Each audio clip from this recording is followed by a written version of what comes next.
کے دن میری امت اس حالت میں بلائی جائے گی کہ ان کے منہ اور ہاتھ پاؤں آثار وضو سے چمکتے ہوں گے۔ تو میرے نبی نے فرمایا جس سے ہو سکے چمک زیادہ کرے۔ اسی طرح صحابہ کرام رضوان اللہ تعالی علیہم اجمعین سے نبی پاک سرکار دو عالم نے فرمایا کہ کیا میں تمہیں ایسی چیز نہ بتاؤں جس سے اللہ تمہاری خطائیں معاف فرما دے اور تمہارے درجات بلند کریں؟ تو عرض کیا یا رسول اللہ فرمائیے۔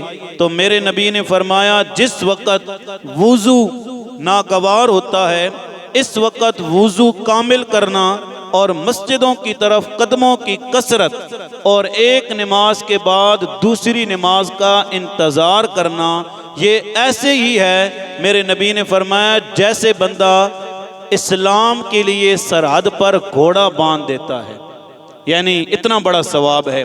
اسی طرح نبی پاک سرکار دو عالم نے فرمایا جب بندہ مسلمان وضو کرتا ہے تو کلی کرتا ہے تو کلی کرنے سے اس کے منہ کے گناہ دھل جاتے ہیں، ناک میں پانی ڈالتا ہے تو ناک کے گناہ دھل جاتے ہیں، چہرہ دھوتا ہے تو چہرے کے گناہ دھل جاتے ہیں، پلکوں کے گناہ دھل جاتے ہیں، جب ہاتھ دھوتا ہے تو اس کے ہاتھوں کے گناہ دھل جاتے ہیں، ناخنوں کے گناہ دھل جاتے ہیں، کانوں کے گناہ دھل جاتے ہیں۔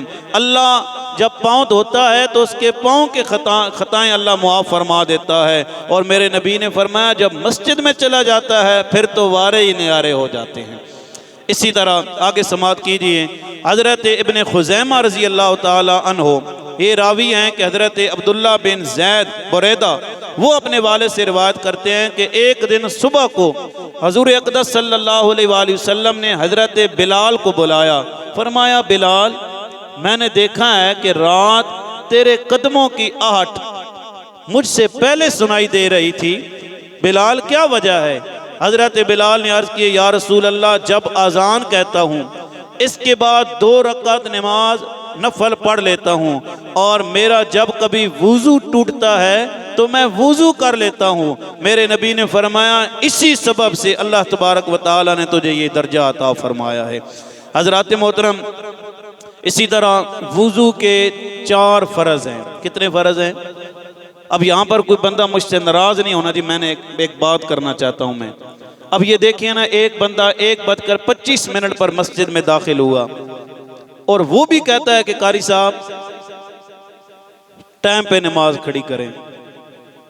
اس بندے کو سوچنا نہیں چاہیے کہ یار میں خود 1:25 پر آیا ہوں، سنتوں کا ٹائم کہاں گیا ہے؟ دوسرا جناب خطبے کا ٹائم کہاں گیا ہے؟ اذان کا ٹائم کہاں گیا ہے؟ تو خود بھی انسان کو تھوڑا بہتا سوچ لینا چاہیے کہ قاری صاحب تو بیٹھے ہیں 12:45 پر اور میں آیا ہوں 1:25 پر، 1:30 بجے نماز کھڑی ہونی ہے، اور وہ بھی آ کر کہتا ہے قاری صاحب نماز ٹائم پر کھڑی کریں۔ تو ہر بندے کو تھوڑا بہت یہ احساس کرنا چاہیے کہ اگر قاری صاحب 12:45 پر بیٹھے ہیں، چلے ہم 12:45 پر نہیں آتے، کم از کم 1 بجے تو مسجد کے اندر آ جائیں۔ وضو کے 4 فرض ہیں جی۔ پہلا فرمایا منہ دھونا، دوسرا کونیوں سمیت ہاتھوں کو دھونا، تیسرا چوتھائی سر کا مسح کرنا، اور چوتھا ٹخنوں سمیت دونوں پاؤں کا دھونا۔ اللہ کریم ہم سب کو عمل کی توفیق عطا فرمائے۔